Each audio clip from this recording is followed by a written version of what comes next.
There is a motion on folio 39, letter concerning parent rights. Trustee Watson, would you like to move your motion? Okay, seconded by Trustee Ramsey. Okay, would you like to speak to it first, Trustee Watson? Thank you. Yes. The Ministry of Education promised parents a Bill of Rights, and it's time to deliver. Like no other time, many parents feel detached from public education as well as their child's educational experience. We see various examples of parents choosing to homeschool. Parents have chosen to move their child to a private school. Other parents have banded together to create micro schools. And some parents have decided that they don't even want to live in Canada. Some parents have chosen to stay and stand up for their rights, and they're not going to stop. The parental rights protest for children was a demonstration of parents and community members who feel shut out of their child's education, with nowhere to turn but the provincial government. Why have so many parents united with a single purpose? Because they believed they could make a difference for their children. They went to the provincial government looking for help because they believed if anyone is going to help them, it will be the provincial government. In the last 5 years, parental involvement has been quickly eroding. And after COVID, many parents feel like unwanted guests at publicly funded schools. Many parents do not want their children inundated with ideologies and identity politics that aren't age appropriate for their children or that don't align with their personal or religious beliefs. Many parents believe their children are being indoctrinated, and according to an article, it states the Ontario Premier Doug Ford opined that teachers and school boards should not indoctrinate. Parents want to know what their parental rights are, or if they have any at all. And it's my belief that it is only the provincial government that can answer that question for them. Legally, according to the Child, Youth and Family Services Act and the Family Law Act, parents are responsible for providing necessities, which would be parents are responsible for providing their children with necessities such as food, clothing, shelter, and medical care.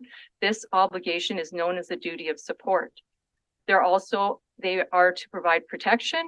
Parents have a duty to protect their children from harm, abuse, or neglect. This includes protecting their physical, emotional, and psychological well-being. And financial support. Parents are responsible for financially supporting their children until they reach the age of majority or become financially independent. It's time to start listening to parents. Sending out broad, one-sided questions for a strat plan is not meaningful consultation, and it has nothing to do with including parents in decision-making at all. The provincial government needs to consult with parents. In fact, this should be happening on a regular basis to ensure parental concerns are heard and addressed in a timely fashion. I've never seen so much turmoil, and I've never heard so many complaints from parents, and yet nothing seems to change. I bring the same concerns to this table, but nothing changes. So it's time to call on the Ministry of Education to consult with parents and allow parents a seat at their table to ensure that parental concerns are addressed. Parents need to know their rights, and they need to be an active participant in their child's education.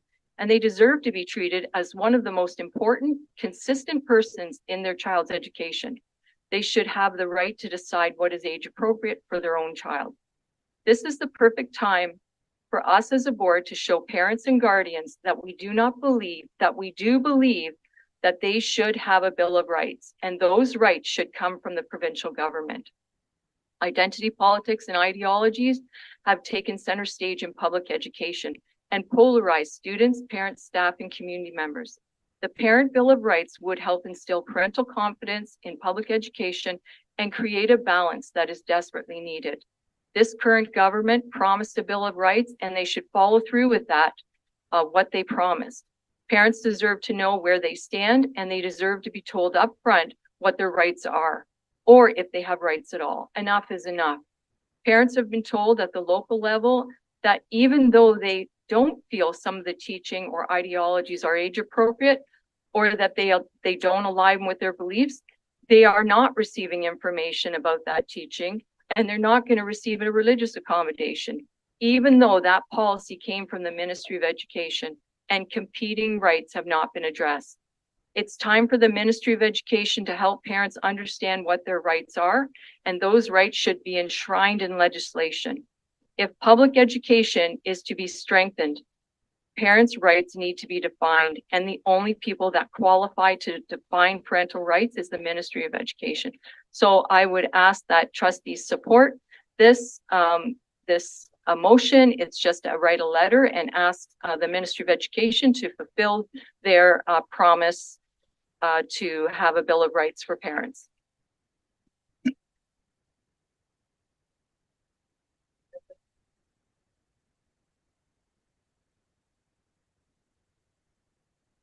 Thank you, Madam Chair. Through you, I'm struggling to figure out what problem this motion is trying to solve. Having personally helped 4 students successfully navigate their WRDSB experience through to graduation, I know that I never felt that my ability or that of my partner in parenting to be involved in our children's education was being oppressed by this board in any way. This board and all of its schools have always welcomed the input of families and caregivers, and I've seen evidence of that commitment increasing over the last 5 years that I have been a trustee. Our policy review process, for example, which we've just walked through tonight, builds informal opportunities for community input where no such opportunities existed before. When we hired our current director of education, we went out to the community for input on what experiences and competencies were important for the role. We also had unprecedented levels of community consultation and the creation of our current multi-year strategic plan. When I talk to parents, they usually express concerns about funding, class size, the condition and safety of our facilities, student transportation, the availability of specialized programs for their children. And indeed, the last time the ministry did do a consultation with parents, it was those concerns that parents raised. Very few of those who are operating in good faith have ever talked about a concern that their rights as parents in the education system were insufficient. What's interesting to me is that the movers of this motion want us to send a letter to the ministry about parental rights, but I have watched these same trustees consistently vote against sending letters to the ministry to raise concerns about the issues that parents do raise with us, about funding, overdue capital repairs, and providing a safe learning environment. So if the call for promoting so-called parental rights isn't really about advancing the very real concern that parents do raise with us as trustees, what is it about? I'm going to suggest that it is actually about taking away the rights of children, rights that they are entitled to under not only our Charter of Rights and Freedoms, but also the Ontario Human Rights Code, the Child and Family Services Act, and the Education Act. I took the opportunity over the weekend to do some research into which other provinces have adopted a parental Bill of Rights. There was only one. That was Saskatchewan. Their parental Bill of Rights was found to be in breach of the Charter of Rights and Freedoms. And rather than withdraw that or amend it to respect the charter rights of children, they instead invoke the notwithstanding clause. Have a very hard time with any motion that encourages the Ontario government to take action that we know would be in breach of the charter rights of students. For that reason, I will be voting against this motion, and I urge my colleagues to do the same. Excuse me, thank you. Trustee Esther. Thank you, Madam Chair. While I appreciate the spirit of the motion, I wanted to highlight that we've already begun this work in our own board through the creation of the engagement charter and the family and caregiver engagement plan. So the engagement charter specifically states that we commit to clearly stating the level of engagement, whether it is to inform, consult, or collaborate. And regardless of the type of engagement, the WRDSB will share information in a timely manner, in advance of decision-making when possible, and we will establish patterns for communicating long-term projects or issues, and will prioritize engaging with those most impacted. And then Within our family and caregiver engagement plan, which currently there's work being done, inclusive of consultations with parents, families, and caregivers on how to update our student council handbook, how to amend policy G300, it's how to codify explicit involvement and consultation of parents, families, and caregivers in the process. And then the creation of an inclusive best practices for engagement with parents, families, and caregivers protocol for communication. I personally am particularly excited about the increase of family and caregiver public consultation plan. And that's aiming to have at least one event hosted with groups like PIC through co-facilitation with community partners and things that have to do with our board improvement and equity plan. And so while parents, families, and caregivers still have a wide range of methods to work with their students, educator, and school regarding their individual education, this particular plan will engage parents, families, and caregivers to provide feedback on the entire system. So when we pair this extensive approach with the student agency and voice plan, inclusive of working towards our students' vision of the future, and our community engagement plan, this is the sort of transformative approach that ensures that our school board respects the rights and values of our entire school community. And knowing that we're already undertaking that work that reflects the spirit of this motion in a fulsome, multi-pronged approach, I'll be voting against it. Trustee Wasim? Thank you, through you, Chair. So I also will Sorry, be Trustee voting against. Wasim, can you hold your microphone up again? Yes. Thank you so much. Okay. So I will also be voting against this motion. And my colleagues have already highlighted a number of the initiatives going on within our board that speak to what the spirit of this motion is trying to get at. So I think there's a bit of overlap in the work that's being done here, and I would prefer not to be redundant. I also think it's important to highlight that for me personally, voting against this motion does not mean in any way that I'm discouraging families from getting involved in their children's education. We are working incredibly hard to improve communication with families, like Trustee Esto-Esta highlighted. And I want to take this moment for anyone who is watching online or in the room, perhaps, to share that it's not always that every family can visibly be out in the community sharing their concerns. Many families have limitations, and so the role of trustees includes going out into the community and hearing from our constituents in various diverse forms. And I'm very fortunate to have heard from many families on this matter. And I just want to highlight one parent's comments. So I'll share these, and this is with their permission. So the parent wrote and said, "I've been a parent with a child in the WRDSB for 10 years now. I have a child with diagnosed exceptionalities who had speech delays and reading delays. I have, I think, had a higher than average amount of contact with my child's teachers than the typical parent. In those 10 years, what has been the most striking to me is how incredibly eager and enthusiastic every single educator I've worked with has been to accept, encourage, and enable my involvement in my child's education. The slightest bit of interest on my part is met with cooperation. The degree to which I have also received gratitude is telling. It is so clear to me by the way that educators desperately welcome respectful parental involvement that their usual experience is either absence or abuse. Now, I'm aware that there are many perfectly understandable reasons for lower levels of parental involvement. I know that few share my many privileges of access, sharing the locally dominant first language and accent, having job flexibility to meet with teachers during the workday, having a child who even in high school welcomes my involvement enough that I have access to their Google Classroom account, and having an educational background that lets me easily understand education-specific language.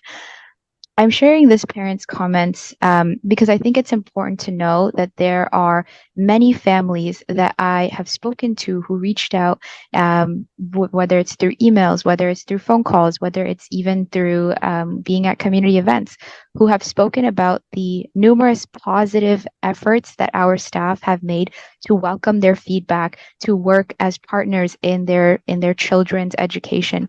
So when I hear feedback like this, I know that while we may not get everything right, our staff make a consistent effort to improve when feedback comes forward. And so for this reason, and for what my colleagues have already highlighted, I will be voting against this motion.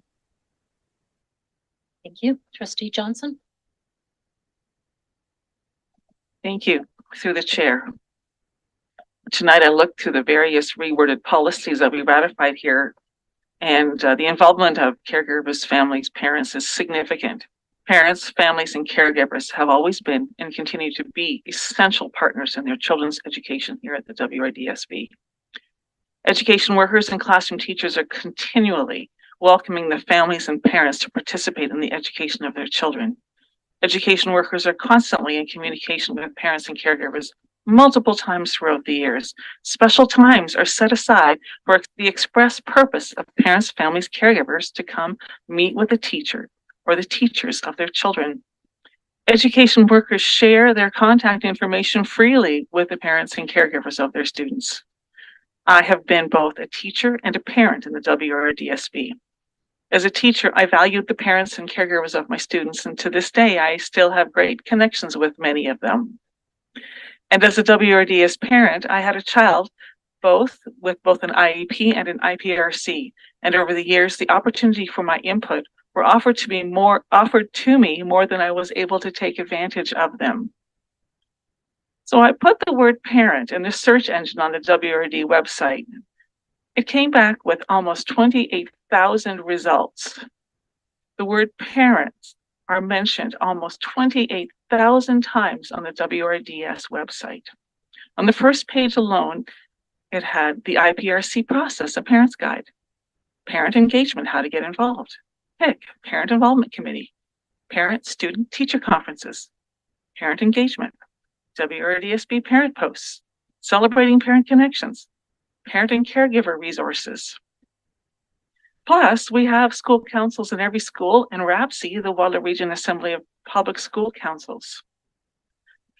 From our senior administrators to our classroom staff, all across the WRDSB, the rights of parents and guardians are deeply respected. The involvement of parents is welcomed with wide open arms. I will not be supporting this letter, and I want our staff to know I see how hard they are working to nurture relationships with parents and families, and all for the express benefit of our students and their education. I encourage everyone here tonight, be it in person or virtual, to go to UNICEF Canada, where you can find important information about the specifics on the Convention of the Rights of the Child in Canada. There are 42 of them. Some of us need a refresher. Number 42 states it is everyone's responsibility to know children's rights. Canada ratified the adoption of these rights for children 32 years ago, almost to the day on December the 13th, 1991. Children in Canada have only had these rights for 32 years. That is not very long. To the families and caregivers listening tonight, please know I stand with you in the protection of the rights of your children. And to the students listening tonight, please know I stand with you in the protection of your rights, all 42 of them, your rights to protection, your rights to freedoms, your rights to development. To repeat, I will not be supporting this letter. We, as trustees of the WRDSB, have the very important responsibility to uphold the rights of our students, all of our students, for their education. Thank you. Okay, Trustee Watson? Trustee, okay. Thank you, Ramsey, for the first time then. Okay. Thank you, Madam Chair. As I listened to the discussion around how the board is reaching out to parents, I couldn't help but start thinking about the 4,000 to 5,000 students in Waterloo Region, not all of them public school students, but the majority of them, some would be with the Catholic word, that are actually passing up on public education. So if we're doing such a bang up job with respect to how we deal with parents, why?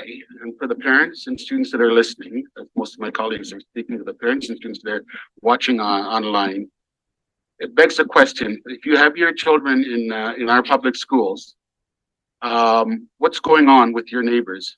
4,000 to 5,000 students in Waterloo Region are being homeschooled or the equivalent of being educated in church basements. Not that there's anything wrong with church basements, but they're passing up a free education to go and pay for education. There's something fundamentally wrong. And for us to paper over this and to say we're doing such a bang up job. That's just so concerning, and it is quite misleading. And it's for those reasons that will be strongly supporting the motion, and I hoping that my colleagues will have a change of heart and at least pass the decision on to the province, because we're refusing to make it. That we voted to support this motion. We're asking the province to actually clarify, to provide some clarification on something that they actually promised to do. So perhaps if the board got in line and to push this forward to them, perhaps we'll get some clarification and will prevent boards of education from coming into conflict with so many of our parent communities. Trustee Radlin? Thank you. Through you, Chair. I'm just wondering if Trustee Ramsey could share with us his evidence that people are not coming to public education because of communication. How does, is there evidence that's what it is and not resources or something else? What's the evidence for that statement?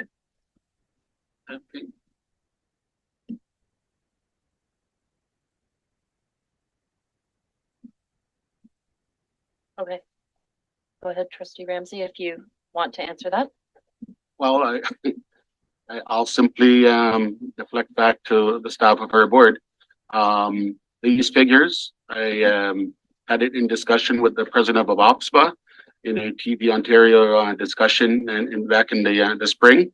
It was never disputed, the numbers that I received from reliable members of our community. So perhaps the staff of our board could tell us then how many school-age kids they are in Waterloo Region, elementary school-age kids that we're not getting a grant for. Perhaps, as I think staff have a pretty good handle on the numbers and how many kids that we have in our system. I think we have a total of 64,000 students, and the majority of them are elementary. And what I'm speaking about when I talk about the 4,000 or 5,000, we're talking about mostly elementary age children.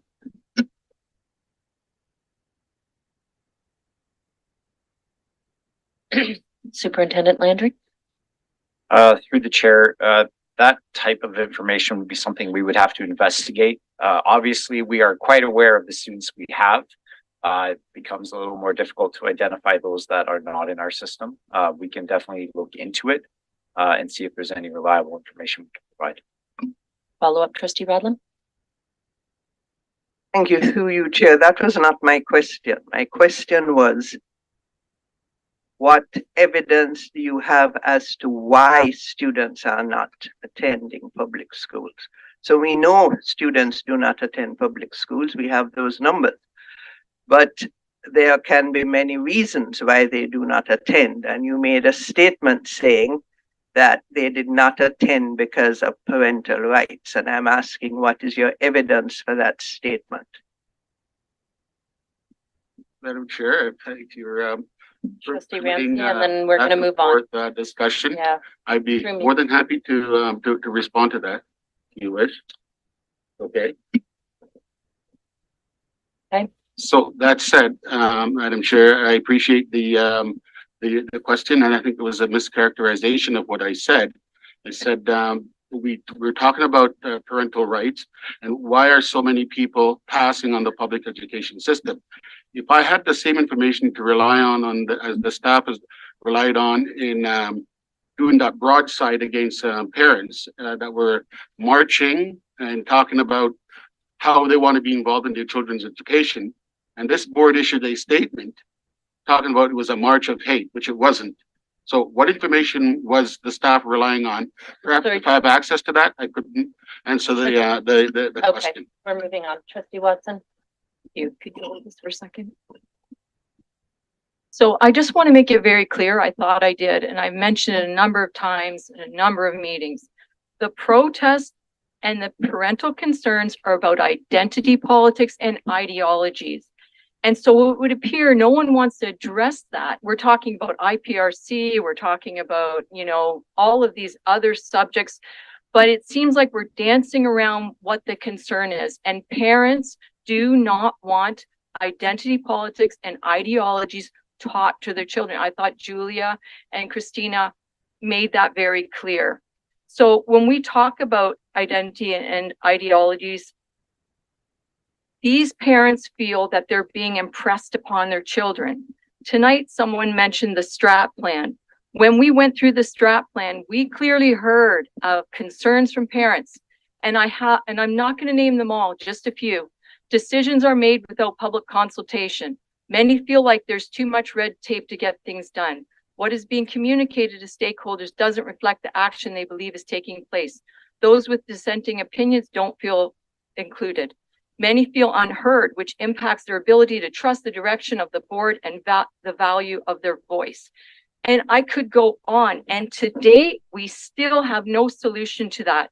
So then again, tonight at this table, it was brought up about engagement, the engagement charter. So for the last 4.5 years, 5 years, major changes have already taken place and the foundation has been laid. The identity politics and ideologies have been embedded in the curriculum, in the day, in the year. And so now we say, guess what? We have an engagement. Well, it's done. It's a little too late, in my opinion. Trustee Piatowski said that the mover of the motion and the seconder of the motion, that he's judging our motivation of why we brought the motion together. And clearly, if parents have rights, then they're able to support their children. I would hope that if we're speaking, that it would be just taken as face value. And I'm tired of being judged and my motivation being judged for bringing a motion. I am doing my job. I am bringing parents' concerns forward. Enough from the gallery, or you'll be removed. Hear about PIC and we hear about RAPSI, they do not represent all of the parents. We have a large population who are concerned. They bring their concerns forward and they never get it addressed. And we keep pointing in different directions. Well, we're doing a good job over here. We're doing a great job over here. When is somebody going to be accountable and address the concerns of the identity politics and the ideologies that parents do not want impressed upon their children? When will someone talk about that? That is the concern. And no one around this board table should even, we've been crystal clear. That is the concern. And those are the concerns that need to be addressed. And quite frankly, parents, they have no faith that we will actually even talk about it or address it. They want the ministry to come up with a solution so that they can feel that they are respected as a parent, that they're included in their child's education, they're included in board decisions. I've said this over and over and over and over again, and yet we point to all these other things.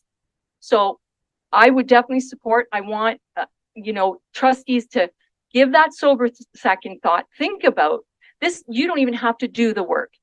On behalf of parents and their concerns, we heard a couple tonight. We've received emails. We can send this to the ministry. It's a simple letter and let them decide what they're going to do. Trustee Piatowski. Thank you, Madam Chair.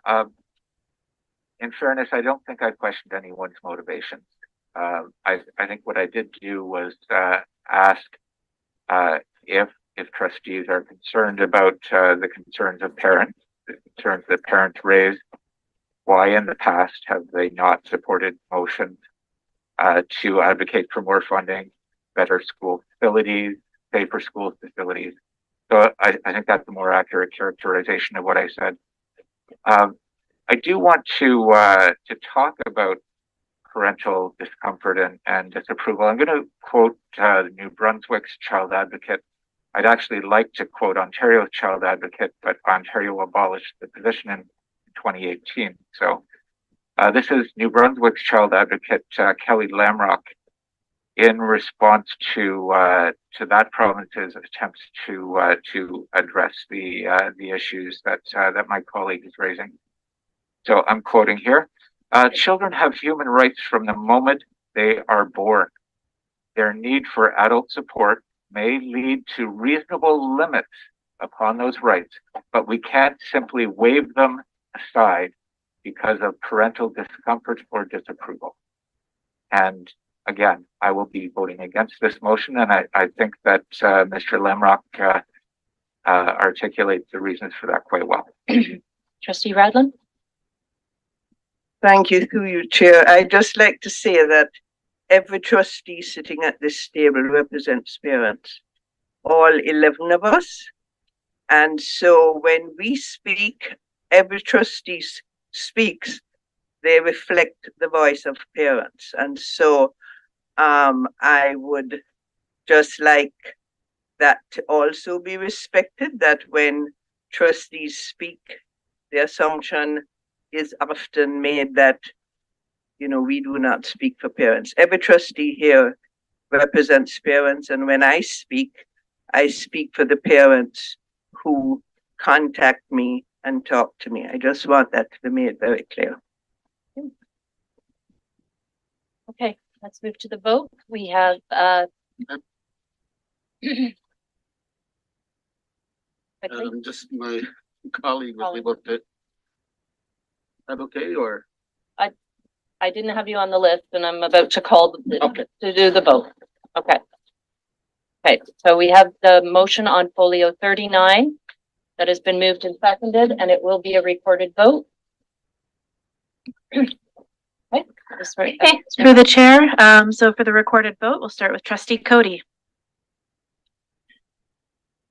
Trustee Estoesta? Opposed? Trustee Johnson? Opposed. Trustee Meisner? Opposed. Trustee Piatkowski? Opposed. Trustee Radlin? Opposed? Trustee Ramsey? In favor? Trustee Wasim? Opposed? Trustee Watson? In favor? Chair Weston? Opposed? Trustee Woodcock? Opposed? Student Trustee Awan? Opposed. Thank you. That is 3 in favor and 8 opposed. That motion's defeated. Okay. We're moving on to question period. Trustee Watson?